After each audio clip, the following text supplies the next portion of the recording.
नमस्कार। आप देख रहे हैं समाचार विश्लेषण को। मैं हूं प्रतिकांत सुमन।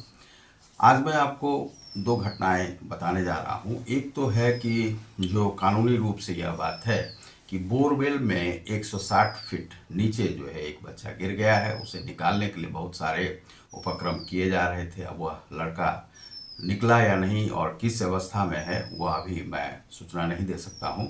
लेकिन यह जो है घटनाएं घटती क्यों है या बोरवेल खुले क्यों रखे जाते हैं, इस पर कोई कानून क्यों नहीं है। मान लीजिए राजस्थान में हुई घटना, बिहार में हुई घटना, उत्तर प्रदेश में हुई घटना, बोरवेल लोग बना के अब 100 फीट, अब 160 फीट समझ जाइए कि कितना पाताल की तरफ है। अब उसमें कोई बच्चा जाके 5 वर्ष का बच्चा वह गिर जाता है, तो वह बोरवेल जो बनाया जाता है तो वह बोरवेल को का घेराव क्यों नहीं किया जाता है, यह इस पर कोई कानून क्यों नहीं है। या सरकारी बोरवेल हो या प्राइवेट बोरवेल हो, आपको यह चाहे किसान का बोरवेल हो या किसी का भी बोरवेल हो, उसमें जरूर ही कोई इस प्रकार का कानून होना चाहिए कि उसमें एक घेराव कीजिए और उसे बंद रखिए। हो सकता है दीवार भी आप यदि देते हैं उसमें कोई तरफ के अंदर चला जाए, बच्चे का तो दिमाग है और बच्चा किसी भी प्रकार से उसमें चला जाएगा, गिर जाएगा और मर जाएगा। तो इस प्रकार से यह मानवीय संवेदनाहीन क्यों सरकारें हो गई हैं। सरकार क्यों नहीं इस पर कानून बना रही है। लोग क्यों इतने संवेदनहीन हैं कि उन्हें दूसरों के जान जोखिम में डालने की क्या आदत पड़ी हुई है, क्यों नहीं घेरवा के रखते हैं। भले ही आप 2 घंटे तक उसे खुला रखते हैं, लेकिन क्यों खुला रखते हैं, उस पर कोई कानून क्यों नहीं है। तो सरकार को इस पर एक पेनल्टी लगाना चाहिए और कोई कानून जेल देने की बात करनी चाहिए कि जो भी इस प्रकार से खुला रखेगा या जिसके बोरवेल में वह बच्चा गिरेगा तो वह जो है उस पर कानूनी कार्रवाई की जाएगी, उसे जेल होगा, कम से कम 1 साल से 3 साल तक का जेल हो। और उस बच्चे को जो है सो 5 लाख रुपए तक उसको मुआवजा उस परिवार के द्वारा दिया जाएगा, सरकार के द्वारा दिया जाएगा और बचाने का पूरा प्रयास किया जाएगा। तो आज इस प्रकार से इस पर एक कानून बनाने की आवश्यकता है जो कि सरकार को बनाना चाहिए। दूसरी घटना है कि सचिव स्तर का जो बैठक था, प्राइम मिनिस्टर यूनुस से बांग्लादेश में वे जाकर मिले हैं।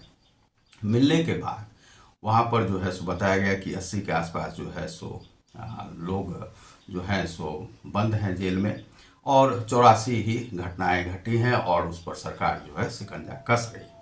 अब ये तो बात कही गई है, लेकिन इस पर जब ये अगस्त में ही 1400 घटनाएं घट चुकी थी, यह हाल फिलहाल में डेली के डेली जो है लगभग 200 घरों को जलाया जा रहा है, मंदिरों को जलाया जा रहा है, काफ़ी सारे लोगों को बंद किया जा रहा है, वहाँ की मिलिट्री और पुलिस मिलकर के ये सब कार्य कर रही है। तो ये 84 ही उस पर केस कैसे हो सकते हैं, FIR 84 ही क्यों होगा। तो वहाँ पर ये जो घटना है बांग्लादेश में यह हो रही है।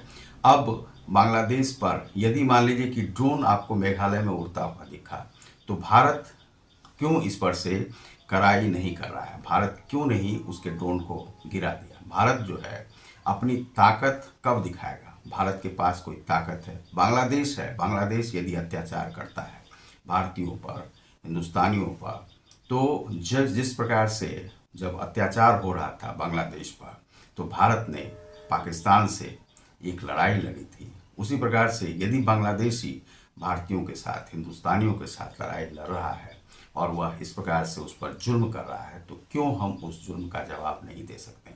तो हमें चाहिए उस जुल्म का जवाब देना और देना ही चाहिए। और उसके ड्रोन यदि उड़ रहे हैं तो भारतीय सीमा में जैसे ही प्रवेश करते हैं तो आप जो है सो एयर स्ट्राइक कीजिए, उन्हें जो है उड़ा डालिए और इस प्रकार से वह कीजिए।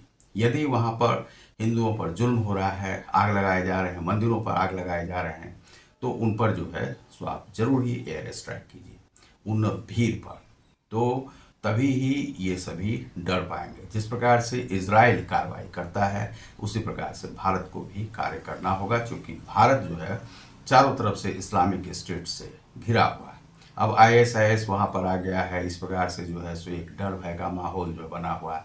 आतंकवादी सब भारत में घुसना चाह रहे हैं, वे कह रहे हैं कि बिहार को ले लेंगे, आप बंगाल को ले लेंगे, आसाम को ले लेंगे, उड़ीसा तक पहुंच जाएंगे, वह कब्जे में कर लेंगे, ढाका ही उसकी राजधानी होगी, दिल्ली नहीं राजधानी होगी। इसी तरह के नारे वहाँ पर चल रहे हैं।